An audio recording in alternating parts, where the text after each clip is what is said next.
In this class, we are going to translate some Hausa words to English. This is very uh, good lesson for beginners, those people that want to learn Hausa. So we will translate Hausa words, Hausa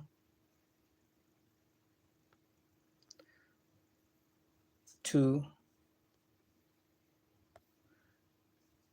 English.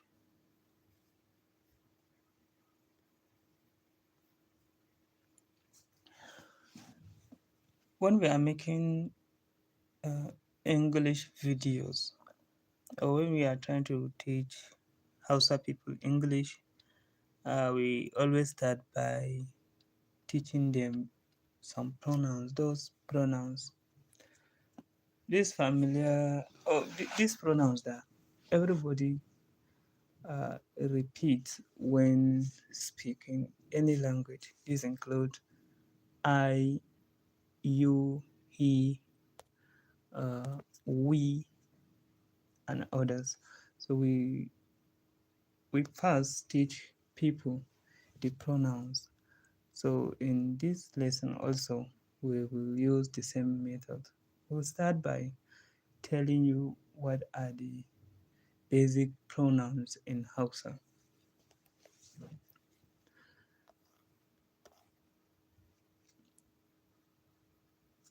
In Hausa,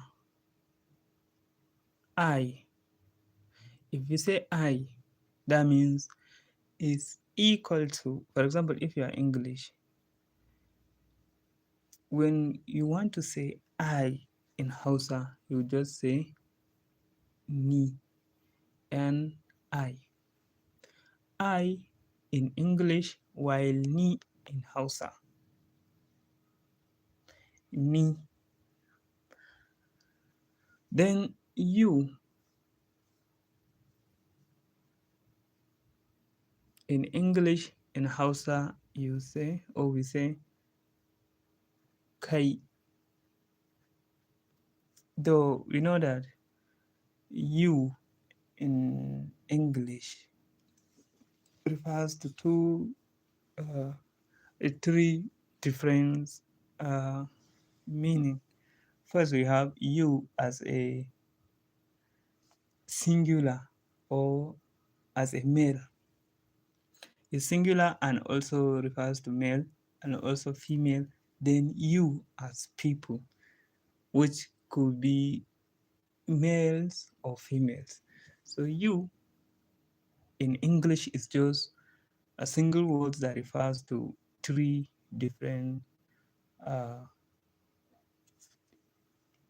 words in Hausa. So if I'm to translate you in Hausa, I have three different translations. So when I say you in Hausa, the first meaning is kai. That means you as a male.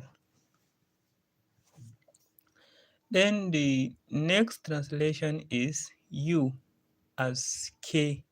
When we say K in Hausa, we means female. You, female. That is singular, but is a female.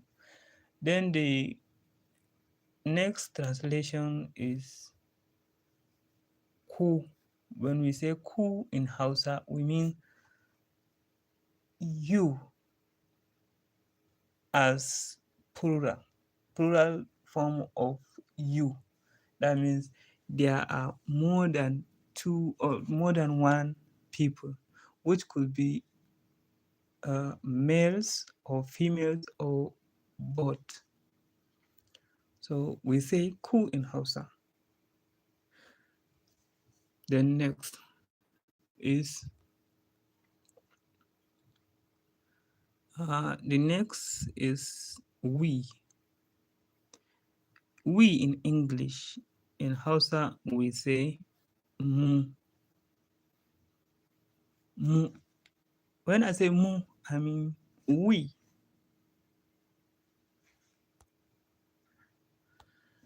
Then we have he. He in English is a under pronoun we have it as third person singular. Then in Hausa, when we say he, we mean she. She. He is equal to she in Hausa. For example, if you want to say he is coming, that means you will use the he. But for in Hausa, we use this, even though we have subjective and objective case of he in Hausa and English too. The way we have subjective and objective cases of pronouns in English, we have the same cases in Hausa. So when I say he is coming, maybe in Hausa it's not that I will use she, this she. I may use the other case of the she, which could be yeah. When I say yeah, I means he, but subjective case of he. So if I say he is coming, if I say he is coming in English, for me to translate it in Hausa, I will just say yana zuwa. So instead of she, I will just say yana. Though if I want to expand or to put the word she, I can do that by saying she yana zuwa. But that is like repetition, just like when you say uh, I eat. For example, you want to say I eat food, for example. I eat food. Let's say the remaining part of the sentence there. Maybe I eat food every day. Let's say this is your sentence. But here you say I eat food.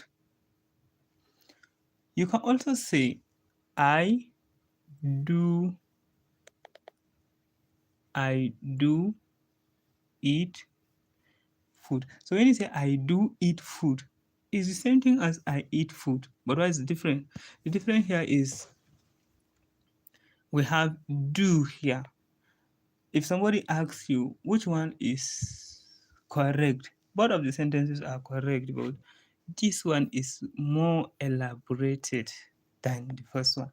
So I do eat food because if you want to ask a question, you need to include the word do. For example, I eat food. If you want to make it to be interrogative sentence, you need to say, do I eat food? So you must introduce the word do.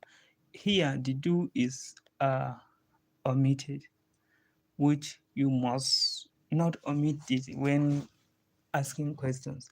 So just trying to tell you why we mostly not using the she in terms of uh, in making positive sentence or in making just sentences uh, with the word she, but in way of translating the meaning of he, we just use the she.